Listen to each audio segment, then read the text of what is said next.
What's up guys, it's Draken. I know, another Strife modification, but while we're getting it gutted, I'll tell you that this one's special because we have very special kit externals to put on the outside as well as some pretty special tech to put inside. So this is a full overhaul, which means that we do have to completely gut this battery tray with snips so that it will fit LiPo power inside.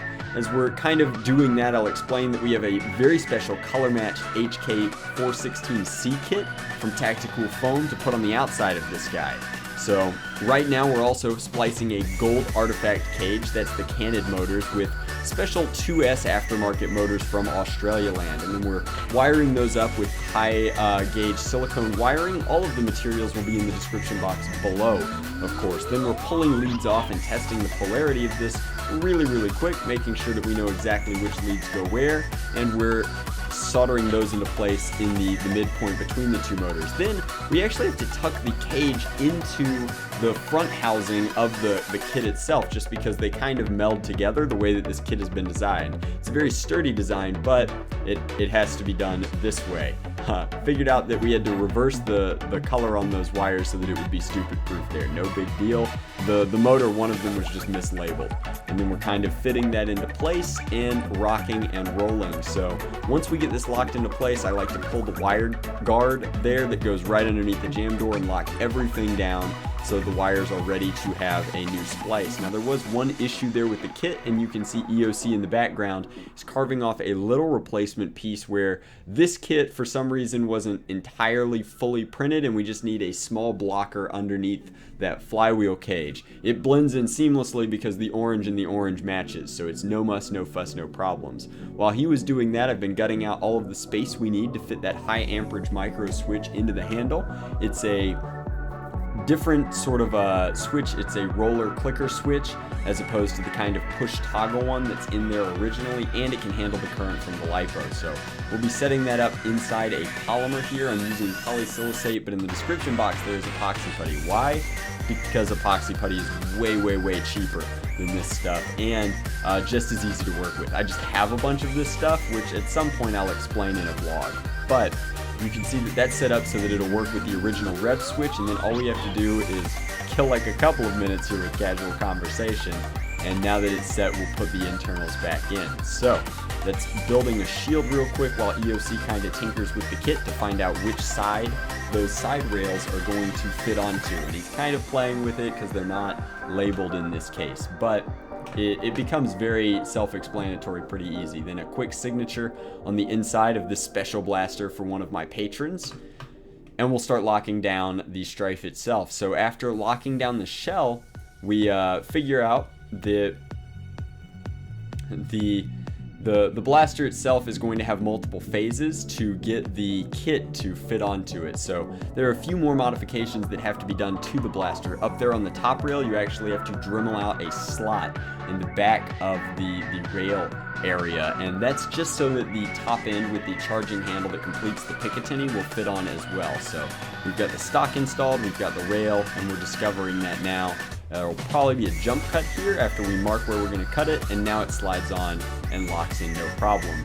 The only thing remaining to do for the modification is to make sure that the battery hooks up properly with an XT60 connector. Now I've been told that the XT60 connectors that I splice in are actually the male connectors, since they have the metal pieces that fit into the ones on the batteries. The semantics of that are irrelevant to me, but we'll put the front end in, completing the aesthetic look of this blaster, and then all we have to do is mark where we cut the worker barrel, slice that off with a hand-powered hacksaw, and then we'll put our flash hider on top. Battery in, and we are good to go. Let's take it outside. Alright guys, so this is it. This is the color matched HK416C blaster mod, and it looks hot. I absolutely love this color matched kit because it's all the fun of a tactical like replica here, including a fully functional, fully extendable stock with metal arms that actually is quite stable. That's a lot of pressure that I'm putting on it, and the flex is just not going anywhere. But it's all that fun flavor, complete with charging handle, iron sights, and nonsense, but it's so neon orange and looks good with that profile that I'd be comfortable taking this to an SCNC war like this, though it looks like an assault rifle, is obviously a toy. I guess. Now, it's got some custom features because this is actually the January Patreon blaster. For those of you that were curious what kind of stuff you could get for supporting me on Patreon, this is January's blaster. It kind of gives you a feel for the kind of quality of build that I want to be sending out every month to somebody who helps me out there. So the kit itself, let's talk about it. It's got a great form factor and really replicates the firearm that it's designed to replicate. The pieces all interlock to make a very clean sort of silhouette of that blaster. Now, I was at first kind of suspicious about this mechanism here to work the stock. It has 3 settings. It's here, here, here, here. So I guess 4 total, but I've only been catching it at the last one and the first one.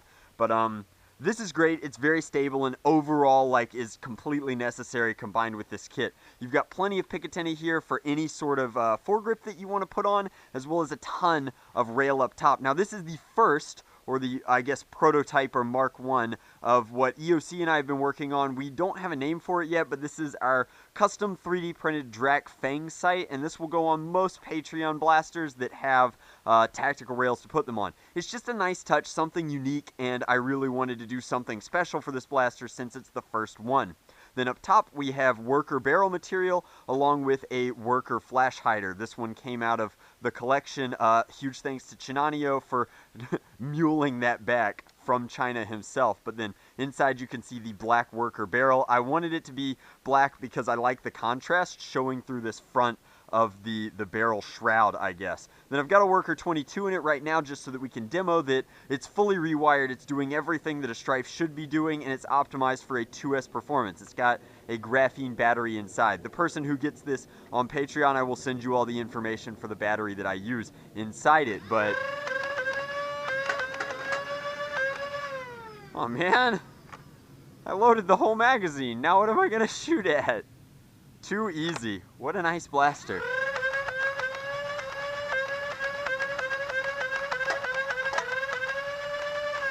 Okay, excellent. So I do want to mention that there are 2 sponsors for this video. ThruNite hooked us up with another one of their flashlights. So this is the ThruNite V2, and it's throwing a lot more light than that mini one. You should actually be able to see this in the middle of the day right now outside, but I can't wait to show it to you at night. And then in addition to that, Raytheon sent us some of their darts, and these are actually very nice Elite Dart replicates at a fraction of the cost. So there will be links to both of those companies and their respective products in the description box below, but these darts are quite nice. They literally just replicate Elite Darts with slightly stiffer tips, but the length is fine and everything about them works great, and they're really, really cheap. So, told you guys this flashlight was bright. And these darts are no joke either. Both of these are really, really cool features.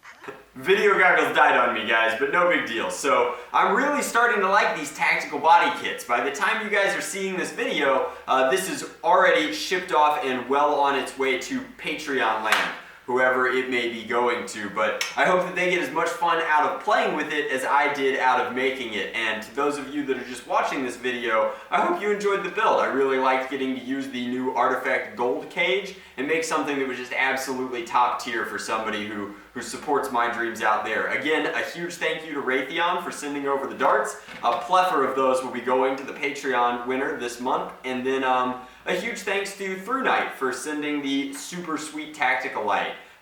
These are just really powerful flashlights and they're pretty great. I also want to give a quick shout out to Tactical Foam. He is the Artifact distributor for the United States, and he's the one who sold me this kit. It showed up pretty quickly. No muss, no fuss, no problem. So decent customer service there at a very fair price. Thank you guys very much for watching. Hope you guys enjoyed this build. Man, I'm glad I didn't have to paint this Strife too. That would have been a pain.